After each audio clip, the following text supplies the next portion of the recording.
Hello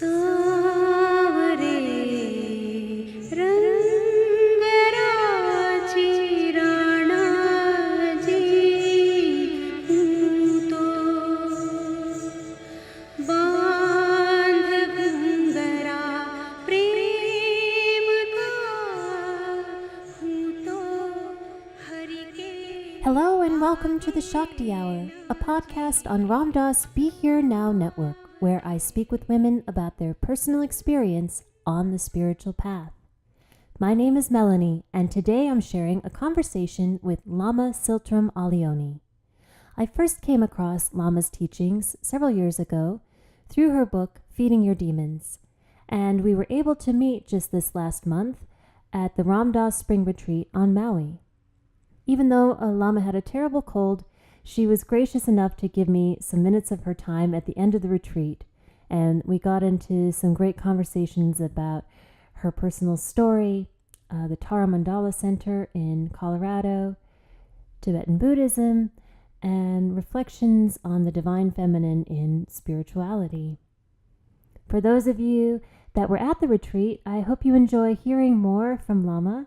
And those of you that are new to Lama's teachings, please do go to the Shakti Hour page at BeHereNowNetwork.com, where you'll find the Amazon link to purchase her books, Feeding Your Demons and Women's Wisdom. Please do remember to subscribe to the Shakti Hour on iTunes. And thanks very much for listening. So if you wouldn't mind to just give a little bit briefly about how you actually got into, how you even got to India, how you got to Tibet, how did you get there from a young girl to a young woman? Mm-hmm. I went to India first in 1967. I was 19 years old from New Hampshire. I had some spiritual experiences in my first year of college and also as a teenager. My grandmother was one of the first women to get a PhD from Harvard, and her PhD was in philosophy. And she actually gave me a book on Buddhism called Zen Telegrams when I was 15. And so combination of reading that book and some study that I'd done in high school about language and consciousness. When I was 15, I became conscious of being conscious. And it happened on a rooftop. We had a summer house on a lake in New Hampshire, and I had been reading that book, Zen Telegrams, and went out on the roof and just sat. That time, nobody taught meditation or, there were really no resources, but I just sat there and I heard pine needles falling on the roof. And I thought, wow, I've been living here my whole life every summer, and I've never heard pine needles fall because I've been so busy with myself. And so in that moment of hearing the delicate, soft falling of these pine needles on the roof, I had a moment of consciousness or awareness of awareness. And then after college, I didn't finish college. I dropped out after the first year because what they were teaching wasn't what I wanted to learn, and had the opportunity to go to India and eventually Nepal. And that's where I met Tibetans who were coming out of Tibet because of the Chinese invasion of Tibet. It was less than 10 years from when the Chinese entered Lhasa. So it was all very fresh, hundreds of thousands of refugees pouring out. And so when I met the Tibetans, I really felt that I had arrived home, and went to Dharamsala and from Kathmandu across India, hitchhiked across India with a Japanese traveler, and then had this really sort of immersion with Tibetans in Dharamsala. But I didn't really have teachings at that time. Returned to the West, and Ram Dass was actually in Kathmandu when I was. He wasn't Ram Dass yet, he was Richard Alpert, and had driven with David Padwa overland. And because I'm thinking there's not that many Westerners. You're not running into that many Westerners at that time? No, to the point where if you saw one, you would talk to them. But Bhagavan Das met Richard at a hotel. I think that whole story is in Be Here Now. So then he left on the Be Here Now journey. Bhagavan Das left with Ram Dass. I stayed and then made this trip overland to Dharamsala, which is on the other side of India in the Himalayas. So gradually I learned more about Buddhism. I returned to the West and then went to Sammy-Ling in Scotland, where Trungpa Rinpoche was still living before he came to the United States. Was that before or after his time in Oxford? He had been to Oxford already. He had just been in this famous car accident. Do you know about that? Yeah. He came out of the hospital the same day that I arrived at Sammy-Ling. So at 19, I met the Tibetans. I would say that was the seed of my spiritual path. But if you look at it more with a wider span, over lifetimes, it was clear that my past lives had been in Tibet, and I was just picking it up. You were just on your way home. Yeah. I love the gentleness of the first awakening, for lack of a better term, of the pine needles. Yeah. What do you think it was in you, beyond this book that your grandmother had given you, that was even willing to take that time to sit on the roof, to have that moment? I think it was past karma connected to Tibetans and Buddhism at that time. I also found out about Tibet. I just heard the word and I tried to read everything I could, and at that time there really wasn't very much. Read the Encyclopedia Britannica and so on about Tibet. But yeah, I think we all have karmic seeds in us. We call them, in the Tibetan tradition, causes. So we have these causes, and then if certain conditions occur, those causes become activated. So I had the causes, or these seeds of Buddhist, particularly Tibetan Buddhist karma. But growing up in New Hampshire, there were no conditions for that to manifest. And then as soon as I was in those conditions with Tibetans, all those seeds popped open and began to grow. And so that's really been my path all these years since 1967 is Tibetan Buddhism. And just to understand the causes as the seeds from a Buddhist perspective, would that relate to personality characteristics or individual inclinations? I mean, does it translate in a psychological way, or is it just It's some samskaras. In Tibetan, the word samskaras is bakchak, which means imprints. So the way I see these causes is quite literally like seeds that are sitting in our mind stream that have been implanted there or imprinted there through various past actions and lifetimes. And so the conditions are kind of like the rain and the sun that fall on those seeds.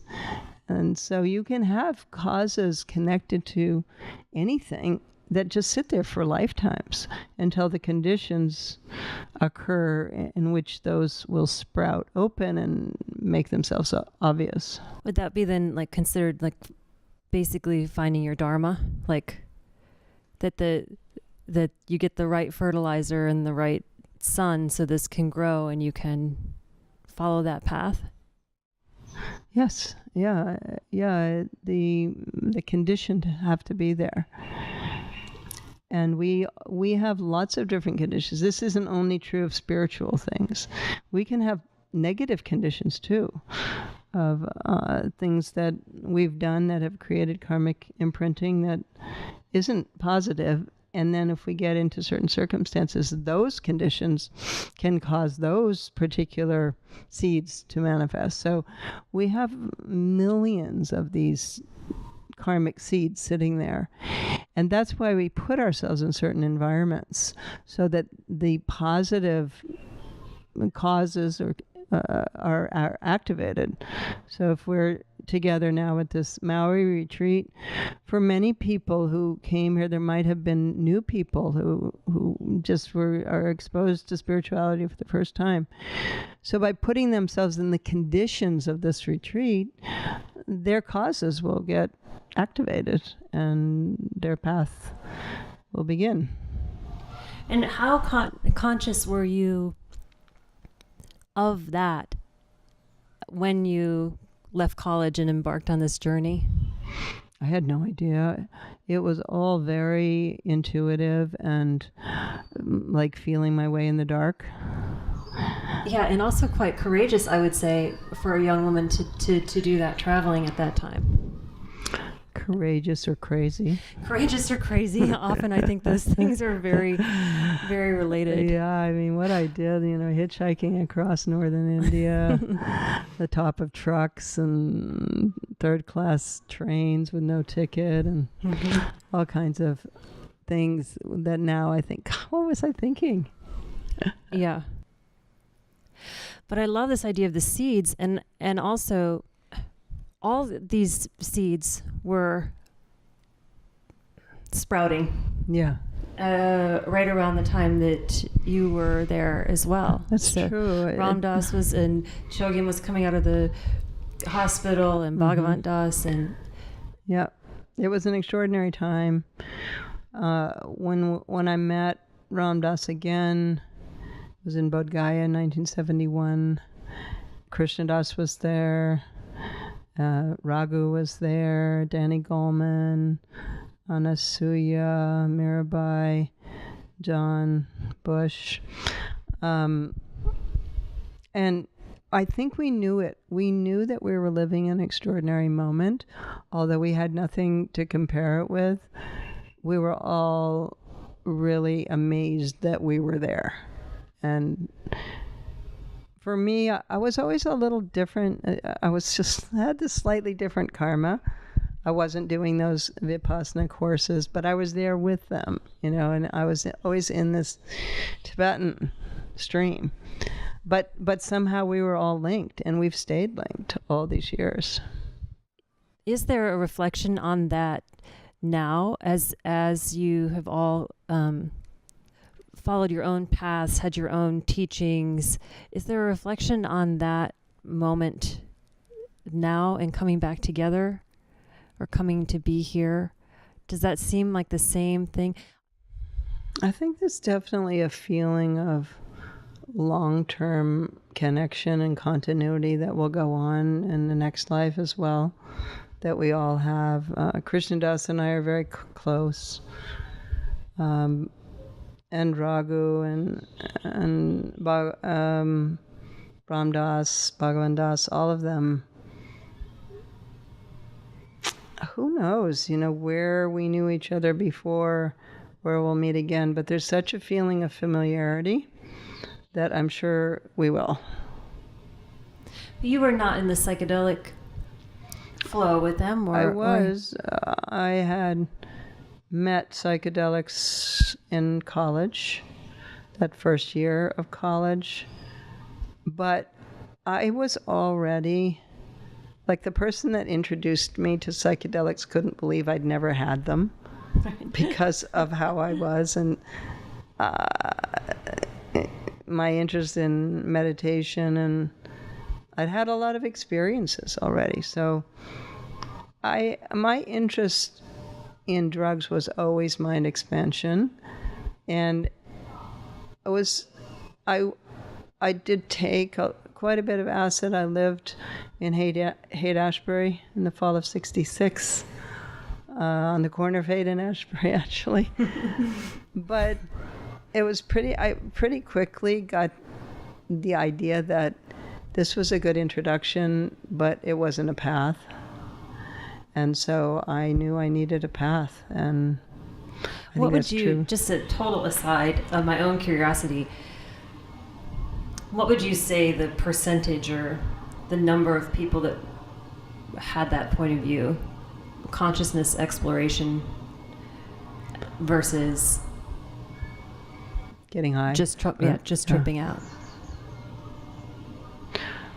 Pretty much everyone that I knew who was, I think to a degree, different people to greater or lesser degrees were using it as a potential spiritual awakening. It was such a time of general awakening on lots of levels that we were all in that process. And then, once it really got out into the streets and wasn't being taken with honoring the substance as a sacred substance and so on, it really changed.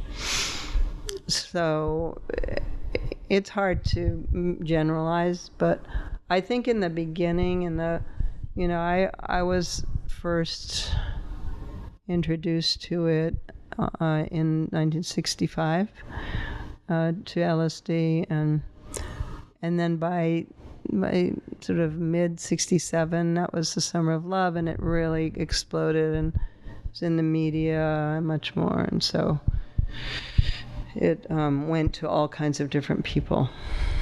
Right.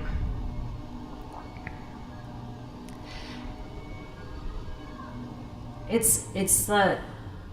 sounds like the yoga explosion in America right now, too, in this way. And, people are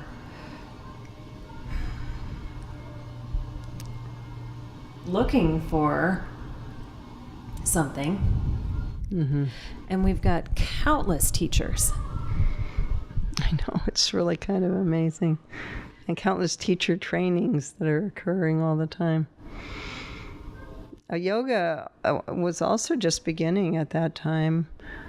I knew some of the very first American yoga teachers, and it was very spiritual, the approach, and vegetarianism, and it was all about awareness. And then yoga became almost like another kind of workout, a way to work out. And I know there are yoga teachers now that are trying to get back the spiritual roots of yoga and emphasize that.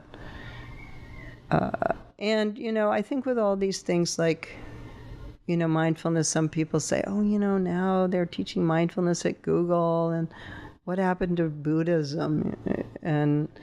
But I think when there's a span like that of everything from meditate so you'll be better at business to meditate so you'll be enlightened, the span of that motivation is fine. Some people will do it for one reason or another, but then there'll be a door, a Dharma door for many people. And the way that it's being introduced, like my daughter is an executive, and she's teaching mindfulness, Sony Films, it is part of her trainings in organization development.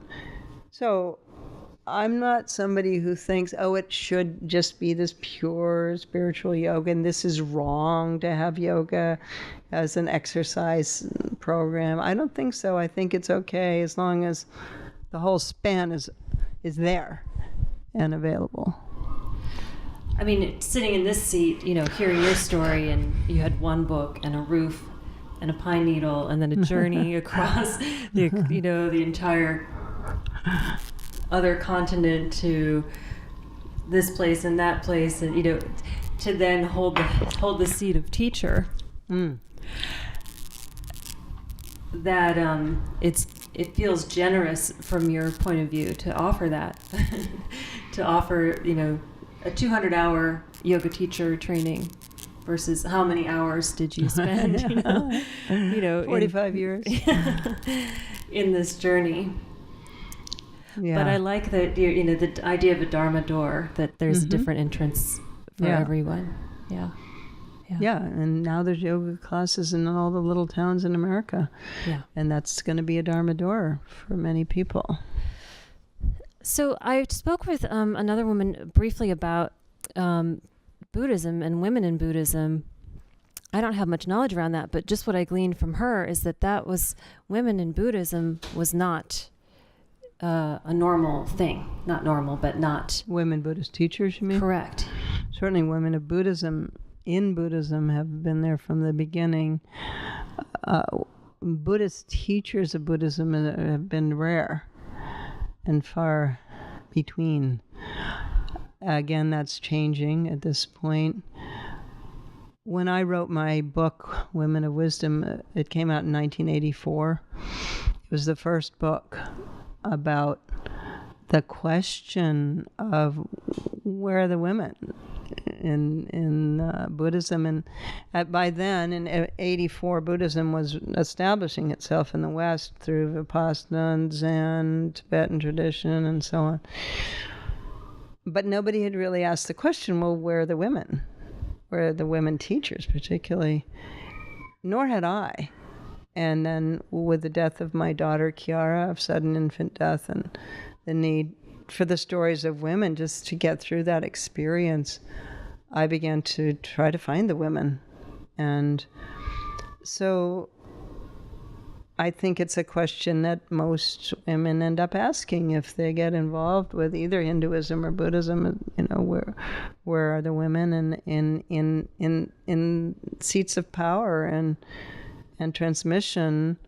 There's always women in the audience. With the male gurus, you look out what's the percentage of men and women? It's always more women. And what I think isn't good is that it's usually men telling the women what their experience should be or could be or whatever, defining their spiritual experience. And then the women going and talking amongst themselves about what that actually means. Yeah. Having their own satsang. Yeah. So Women of Wisdom asked some questions like, if there was a path by women for women, what would that be like? Instead of created by men for men that women get to participate in if they're lucky and well behaved. So and of taking care of the house and the kids and doing the everything meal. else, and then if they can fit it in, okay. From that aside, back into the Women of Wisdom and what the path would look like by women for women. Right. Can you speak a little bit about that? Well, it's a question. I think it's still a question for me. What would the spiritual path be if it were created by women for women instead of by men for men, and women participating in that by permission? And sometimes, not allowed to fully participate because they're women. One of the things that I suggest in Women of Wisdom is that the emphasis in currently, we have the masculine associated with skillful means and the feminine associated with wisdom in the Tibetan tradition. Skillful means and wisdom, masculine, the feminine. And one of the things that I propose is, right now, there's so much emphasis on wisdom in the Buddhist tradition because the males lack it. They lack this innate wisdom, which is feminine, and so they're developing it. And that perhaps women lack the skillful means. how do we function skillfully in the world, and that perhaps a path developed by women for women would have that in it. Skillful means might be something that women need to develop, in the sense of how do we function well in our world, and not just be kind of spaced out and wise, but not really functioning with clarity. And I saw this in myself. I taught for many years women's wisdom, but I never formed any organizations. I'd go somewhere. I never thought to form a group or, create any kind of structures. And then I watched the lamas come in, and, they'd be somewhere for like 2 days, and they'd form a group, and they'd have a structure, and that would keep their group going, and, put someone in charge.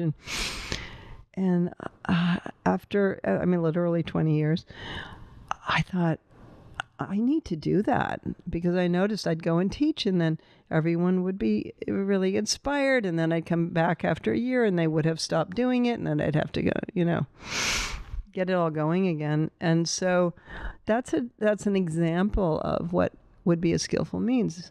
So I began to create structures and groups, and created Tara Mandala and so on. So that's an idea of something that might be developed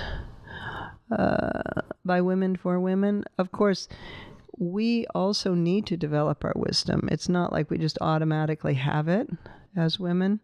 It's something that needs to be cultivated and trained. And again, it also needs structure. And I think that idea of skillful means ability to move in the world as women without giving up the qualities of the feminine is something that's a really interesting question. Yeah, because just as you were saying that, I was thinking that even like this podcast is within the structure of a network that's something else. Mm-hmm. And for me, that's perfect. Mm-hmm. But if I were to want to go and create my own network, that makes me want to crawl in a cave. Mm-hmm. Mm-hmm. To have that structure and management and that aspect of it. But I love the intertwining of that masculine and feminine that way, perceived as a spiritual practice. Mm-hmm. So not I'm going to go out there and compete in a man's world or something like that, but as part of my spiritual practice, as part of developing my wisdom, is also developing the skillful means. Mm-hmm. But what can you say more about what it means to develop the wisdom part of that? Well, developing our wisdom has to do with practices and discipline. So one way that I teach is the mandala principle. The mandala is the center with 4 directions. It's a template of enlightenment. And so I teach the mandala of the 5 dakinis. Dakinis are the embodiments of feminine wisdom. But they are interesting because they're not the, I guess you could say, the patriarchally defined acceptable feminine wisdom. They're sexual and wild, and they can be wrathful, they can be peaceful, they can be magnetizing. When I've discovered the dakinis, I've felt, okay, I can do this. I can do this. I can do Buddhism. Because if it was just the Buddha as a woman, here's an amazing man, obviously, the Buddha. But it's a man who's left his children and his wife, his child and his wife, gone out the window in the middle of the night, left her, to figure it out herself and gone off on his own search with men. All his teachers were men, and he practiced austerities with men. And then it was actually when he accepted the feminine back into his life that he got enlightened. I don't know if you know this story about Sujata, but it was that he had been practicing austerities for several years and was at the point of almost dying from fasting, practicing asceticism. And he couldn't actually sit up to meditate. And Sujata, who was this young woman in the village near Bodh Gaya, offered him milk rice. And to me, that milk rice is really like mother's milk. Like, what food do we have that's more like mother's milk than that? So he takes this from the feminine, and then he gains the strength to go to sit under the Bodhi tree. And then there's another really interesting connection with the feminine that happens, where as he sits down to take his seat, Mara appears and says, "This is my seat under the Bodhi tree." And the Buddha said, "No, this is my seat. And I'm taking the seat, and I'm going to sit here until I gain unsurpassable enlightenment." And Mara says, "No, it's my seat. And if you say it's yours, by what right do you claim it?" And the Buddha said, "The right of all my past lives as a bodhisattva that have led me to this moment." And so Mara says, "Well, prove it.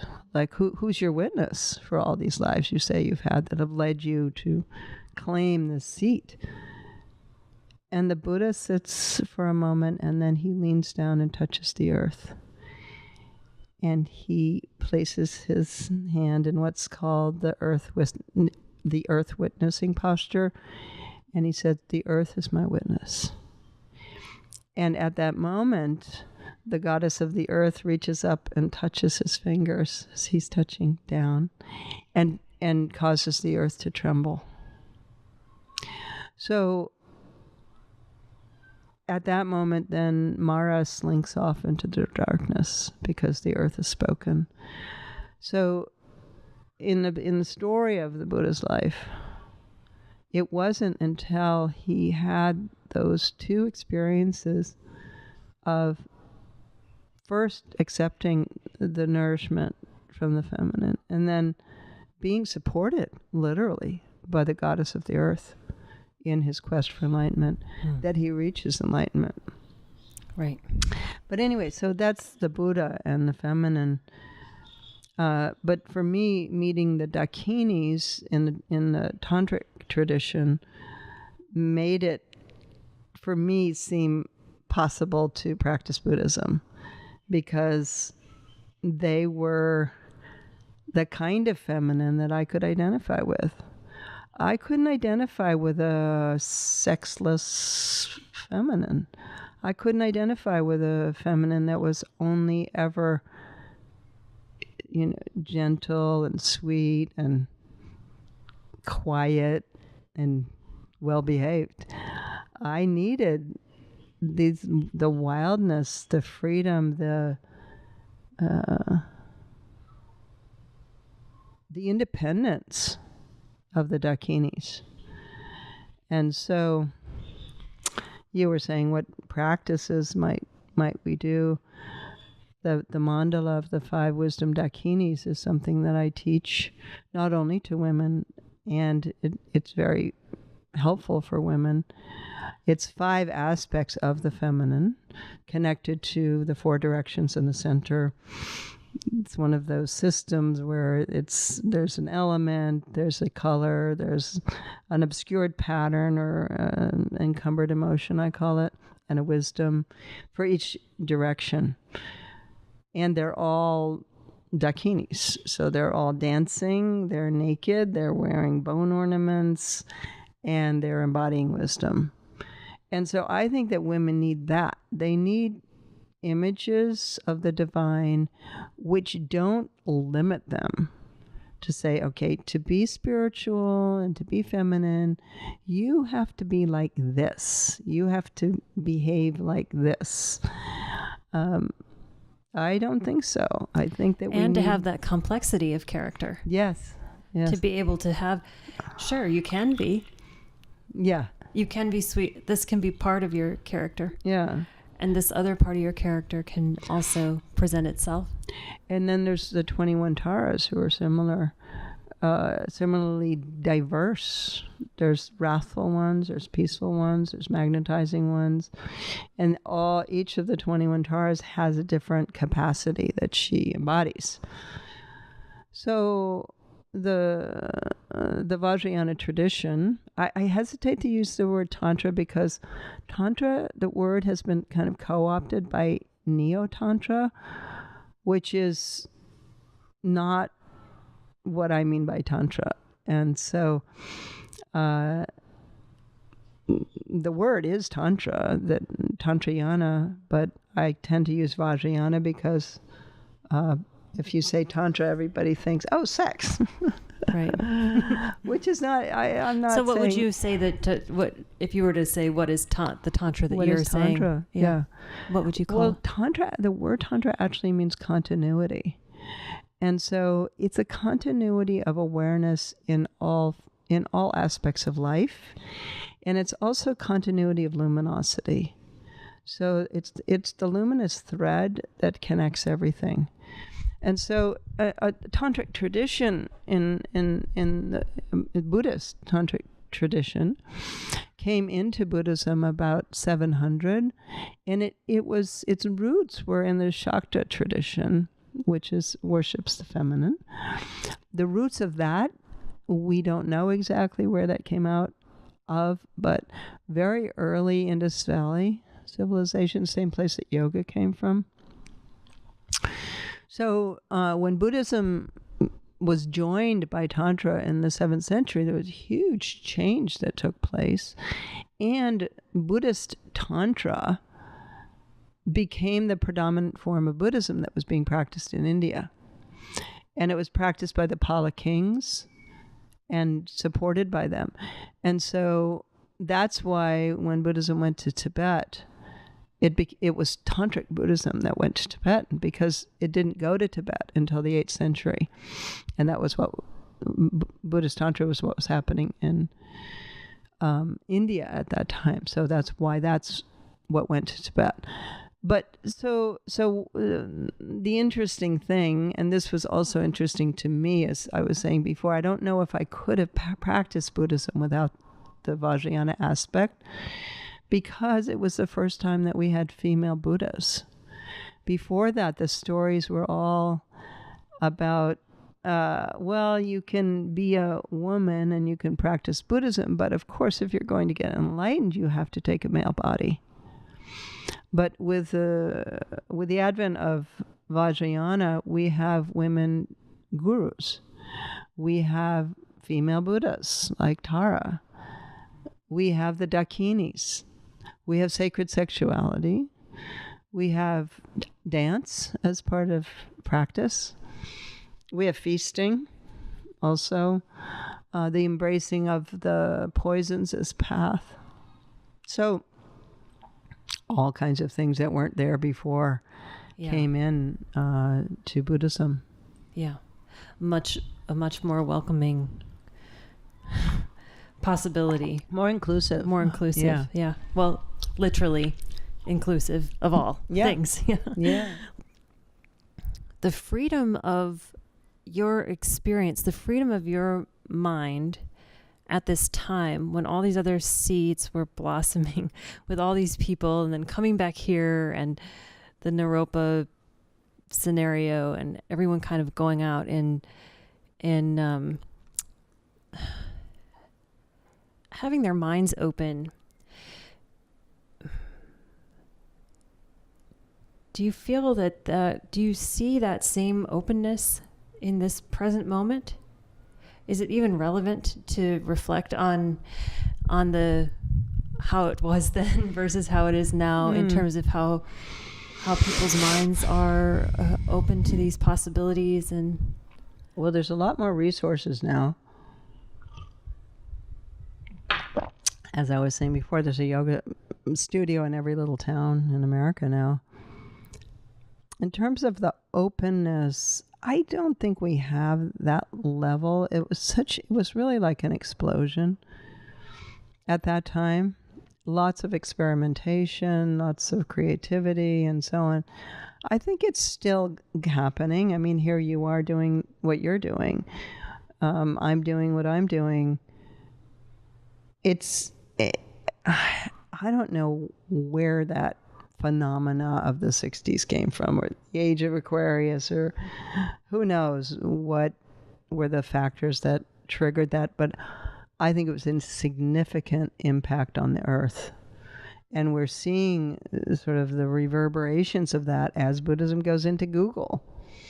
I was at Google last year, and they're very interested in these things. And so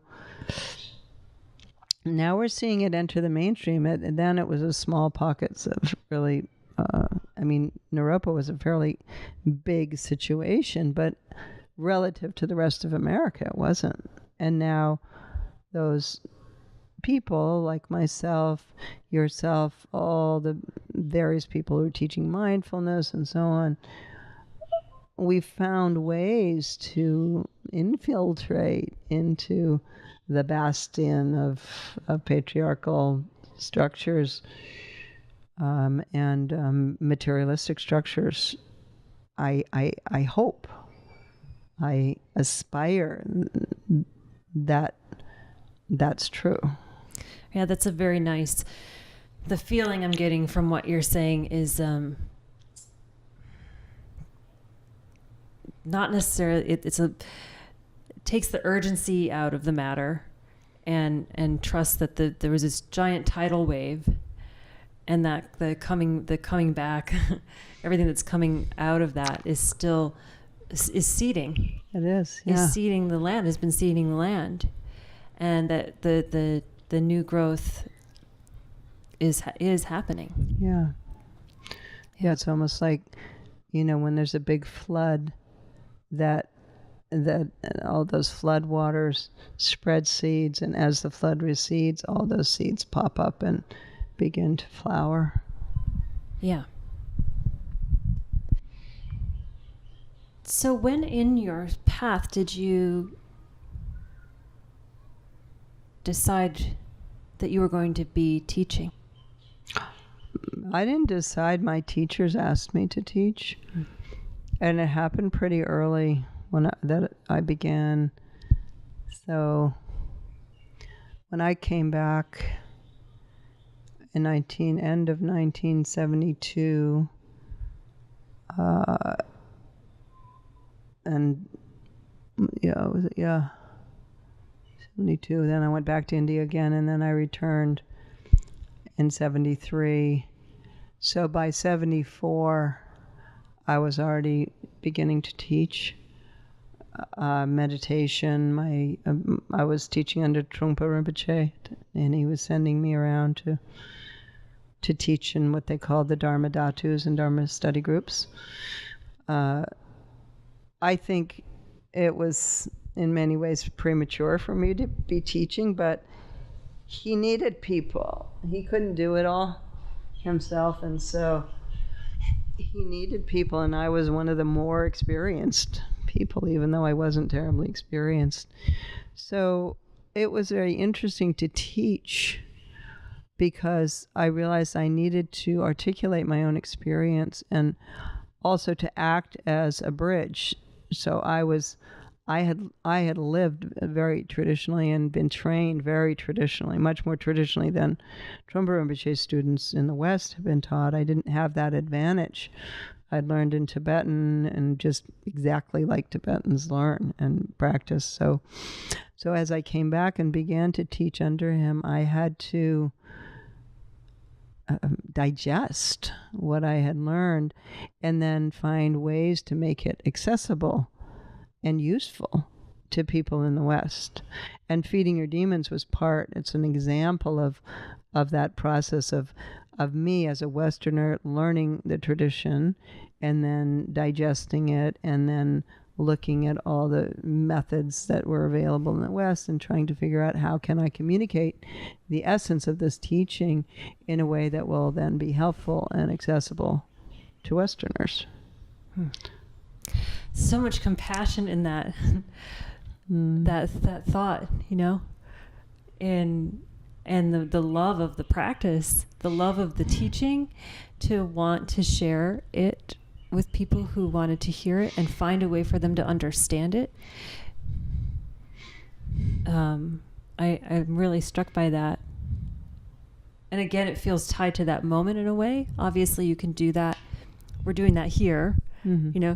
Obviously there's pockets of doing that, but as the marketplace has entered so strongly into spirituality,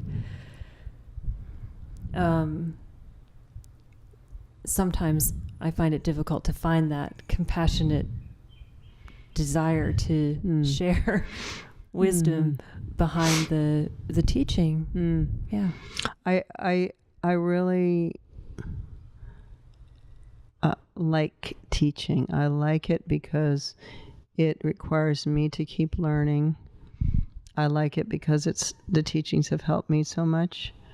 I want to share them, and it's my job. I really feel this is my assignment in this life to do this. And I was given the amazing opportunity to be in India with Dingo Khyentse Rinpoche and Dujim Rinpoche, Kalu Rinpoche, Abu Rinpoche, all these lamas who passed away now quite a while ago. I had the fortune and honor to sit with those people. And so I feel a certain responsibility to share as well as I can the essence of the teachings because I had the privilege of being there with those people. And it's not like once upon a time. I mean, there's really great lamas now. It's not like, if you weren't there then you missed the boat and you'll have to get it from me. But it certainly, we know we were talking in the beginning about that moment of that Ram Dass met his teacher and I was meeting my teachers, and just that sort of upsurge of genuine Westerners connecting in the East with genuine, authentic teachers, and then having their own experience, and then ultimately bringing it back here. Yeah, a very powerful moment. So then you were doing a bit at Naropa. Then you went on and you started your family. Yeah.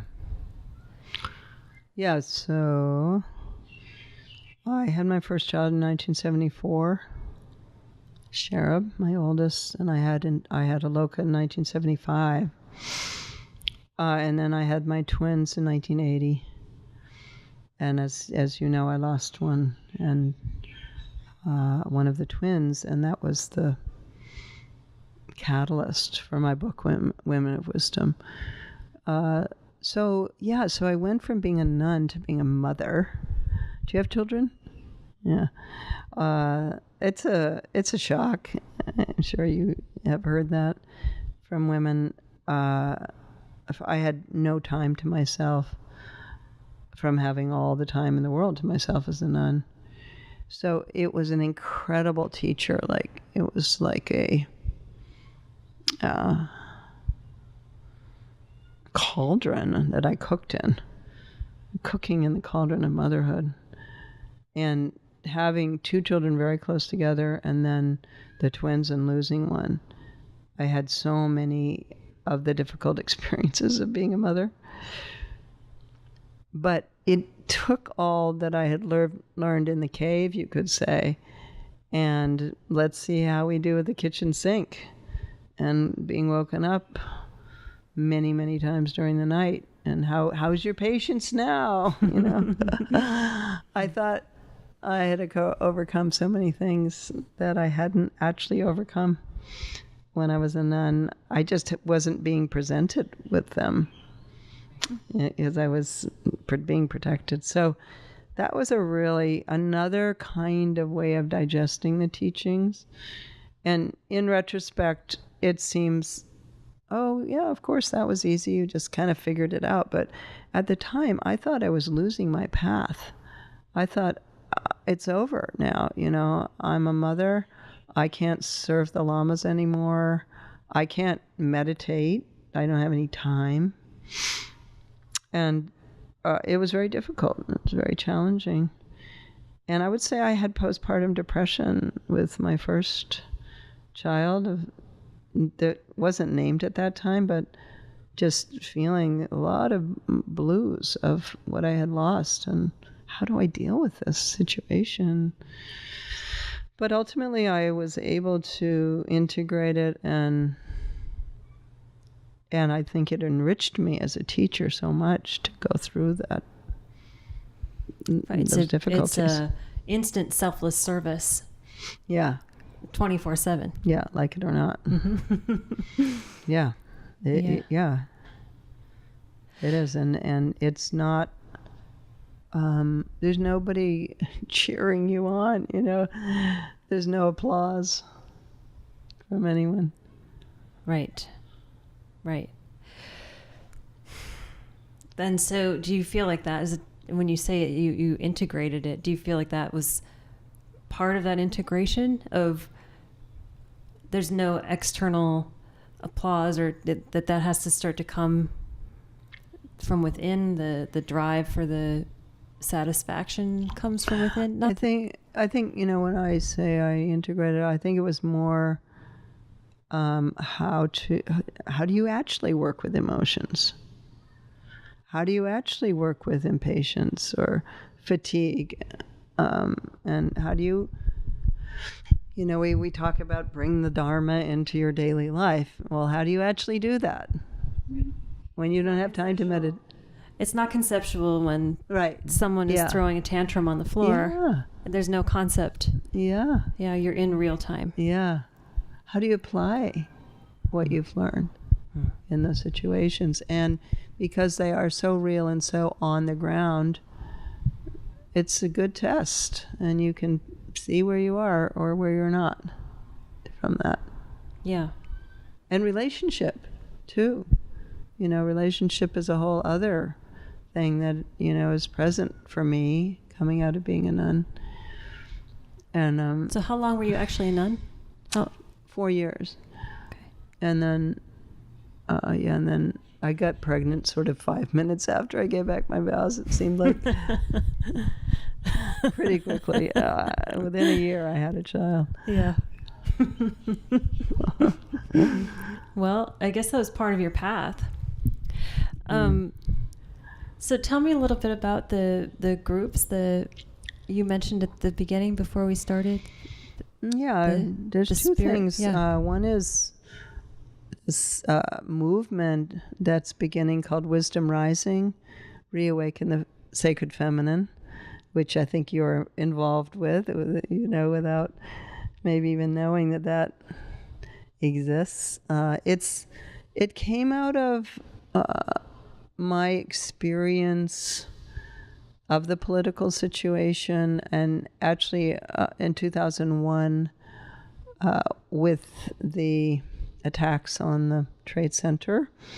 I was in a solitary retreat at that time. And so what preceded that, I did a year in solitude in a cabin at Tara Mandala, and a real retreat, 12 hours a day of practice. And one of the stimuluses for this retreat was that my teacher, Namkhe Norbu Rinpoche, very wise and amazing Lama, had told me that I was too feminist and too psychological, and that was dualistic, to be too feminist, dualistic, and that his tradition was non-dual, and so I needed to stop talking about the feminine. And so I went into retreat to think about that. Can I ask just a little bit, when did that occur? When was that? 1998. And what was the context of it? Context? Yeah, like how did that... It came in a letter. He wrote me a letter. I had been teaching under him. I think I was the only person authorized to teach under him at that time. And then he started a teacher training program, which I was participating in. And he sent me this long letter about those two things, about two psychological and two feminist. And what was your response in that moment? Do you remember? I went into shock. Yeah. I went into actual physical shock. I found out later I'd never been in shock before, but literally I started shaking, couldn't breathe, and it was very difficult because this is a very great Lama for whom I had great respect. And so, and I knew that this other thing was important. And I knew the effect it had had on women to do like the Dakini retreats with the mandala and to embody the transformation into the sacred feminine. But I didn't know what to do. So I went into retreat. I wanted to get away from all influences and make my own decision. And so 2011 happened in that retreat, while I was in the retreat. And my reaction was, where's the feminine in the lives of the men that did this? And in the United States reaction, where's the feminine? And so the upshot was my recommitment to the sacred feminine, to the reemergence of the sacred feminine, and come hell or high water, and come get excommunicated or be unacceptable or whatever.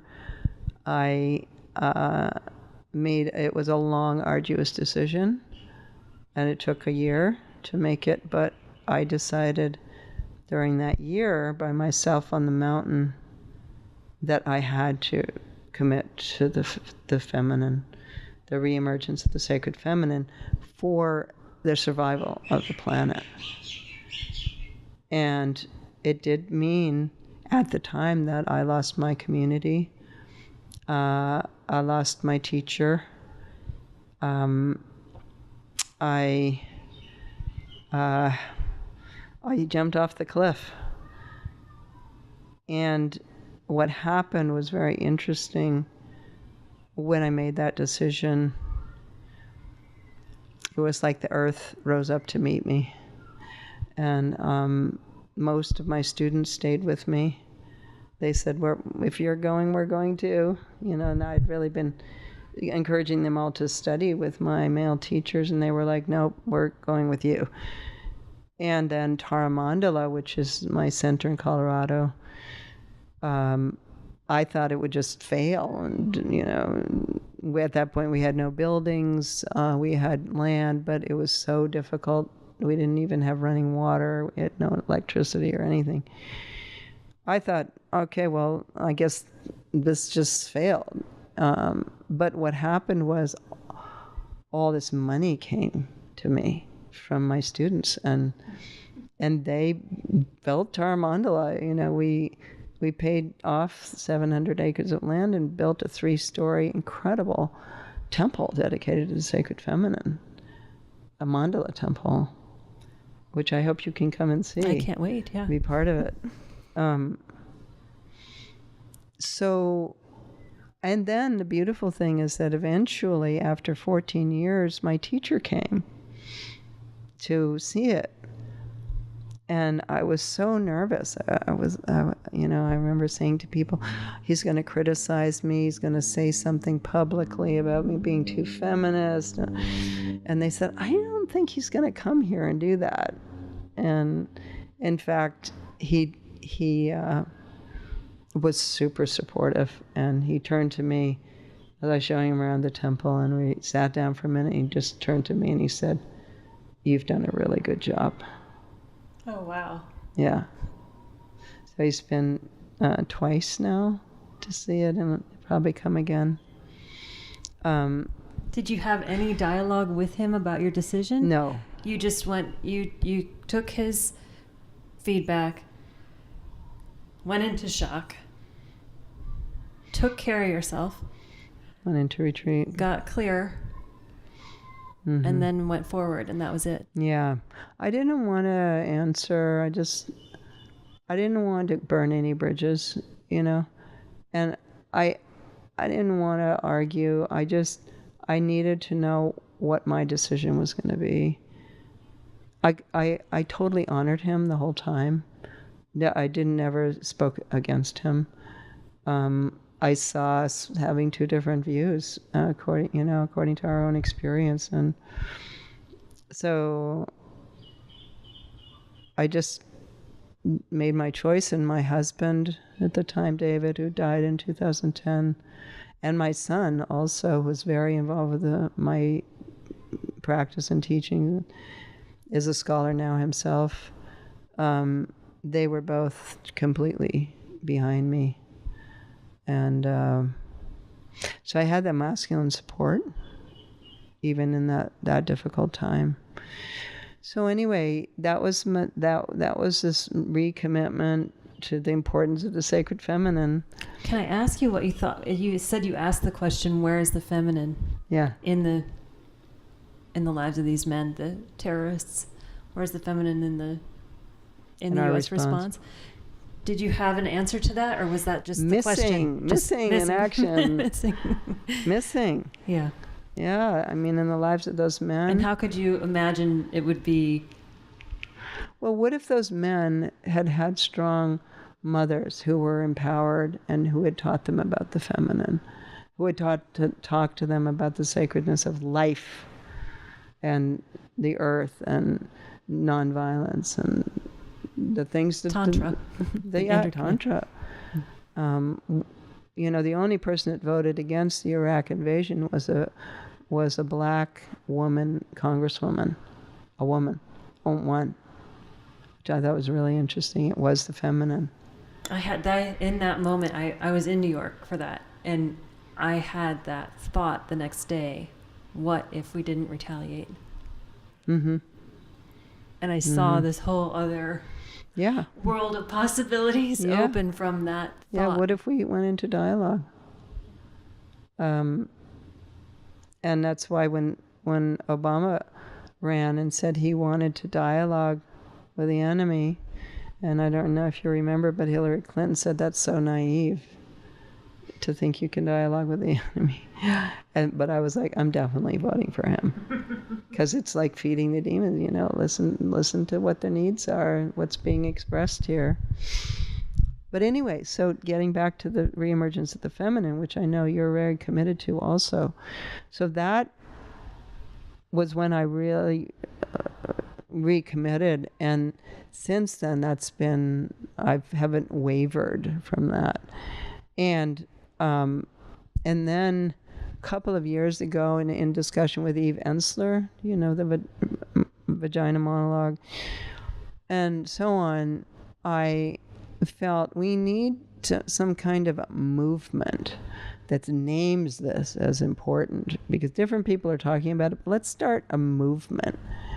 And so I started this movement called Wisdom Rising, Reawaken the Sacred Feminine.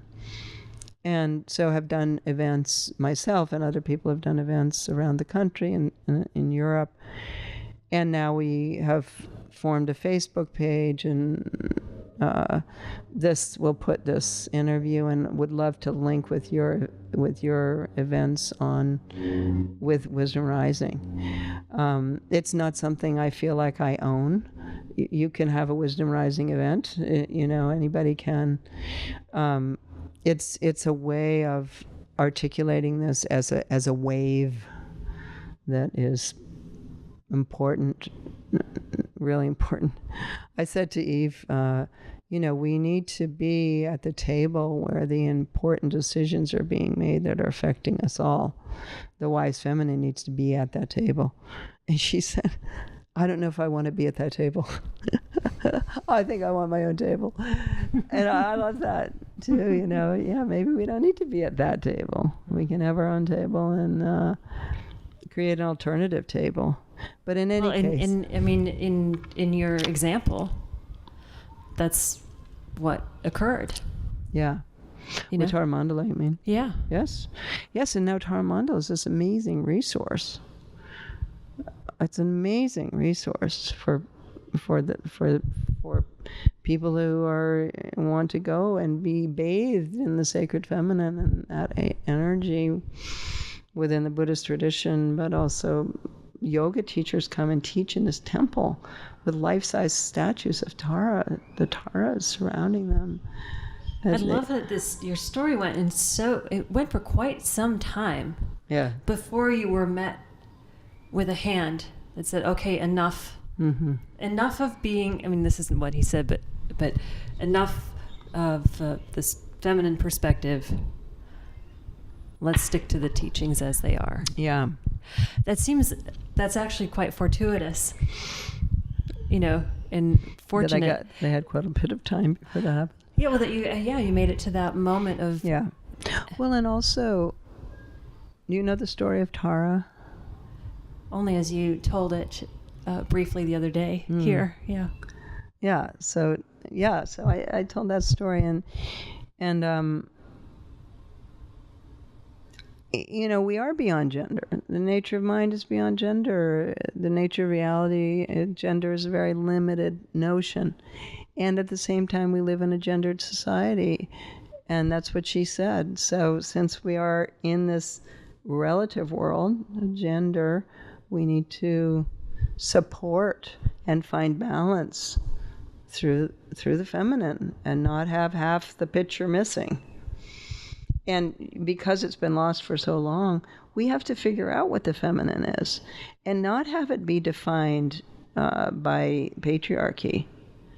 It's an experiment. It's an experience. It's very exciting to what is it? What is it for me and what is it for you? And that's it. I spoke with someone else yesterday, and it really is just starting to hit me that we don't have a definition for what this is. No. It's quite vast. Maybe not even... and mysterious. Mysterious, maybe not even literal. Mm-hmm. Language around it is... is not found yet. Yeah. And maybe it's beyond language. Maybe it's not verbal. We say in Prajnaparamita, who is the great mother, the embodiment of wisdom. So we say Prajnaparamita is the mother of all the Buddhas. Inconceivable, ineffable, and inexpressible. And so I think there's something when we try to speak about the sacred feminine, it's kind of like a blank. You draw a blank because it's beyond words. She's beyond words, which is a beautiful thing. Right. And so the iconography that spoke to you initially was so valuable. So these embodiment practices that you teach, even as just reflections of characteristics is actually so valuable of divine, so that there is something tangible to interact with. Yeah, and that's another thing that I wanted to mention is that I've done is to form the mother lineage. It's called Magyu, which means mother lineage in Tibetan. And so it's a lineage, it's a long-term study and practice program that is based in practices like feeding your demons, the mandala practices, and other nature of mind practices that are practices that have both come from Machiklapchen from the 11th century, but also come to me in this life. And so instead of just going and teaching here and there and, like I just did here, there's a path. And there's practices that you do. You have a Kalyana Mitra, who's a spiritual mentor, who you meet with every month. And so there's a sense of spiritual development in relationship to the sacred feminine. The way that we've structured it is you can go through it at your own pace. Like, it's not a cohort that you have to do this every year. We have another 10-year program that's like that, but this one is it's flexibility. So you can go through the sequence of practices at your own pace. Right, and you could have a child. Yes, or you have an illness or something intervenes and you don't lose it. I've had mothers write me and say, well, I don't know if I can do this. I don't know if I can practice an hour a day. And I've said, well, this is called the mother lineage because it has flexibility in it. So I will just ask the question that I have asked everyone, to give a brief piece of advice directly to women and girls on the spiritual path, either from what you see with people coming to you or just a piece to take with them. I think a simple practice that I could suggest that would could be begun as girls go into puberty or even before and carried out until we are old and die is appreciation of the body, of the female body, and acceptance of the female body. And so we would begin with your feet and just touch your feet and recognize these are female feet, and then love and accept them just the way they are. And then you move up to your calf, your thighs, which you can always go back to hating later, but for the moment you love them and accept them. Think about what they do for you, and then you go into the core of your body, your breasts, arms, face, and everything. And as you touch, you breathe in, and then as you breathe out, you offer love and acceptance to your body. That's the practice I would suggest, because women have such a hard time accepting their bodies, and the patriarchal definition of how our bodies are supposed to be is so limited that we have to be basically anorexic to be acceptable and at those standards. And so I think for young girls, that's a beautiful practice. It's a practice mothers could do with their daughters. And it's very simple and very tangible. That is a lovely, lovely practice, and a great way to end in the grounding in the sacred feminine through the body. Yeah. And it's been such a pleasure to get to sit with you and to meet you here. And thank you so much for your time. It's really been a pleasure, and thank you for your work. So meaningful to me that you have this inspiration and commitment. It's what I'm working for, and it's lonely sometimes, as I'm sure you know. And wisdom's rising. There's a wave.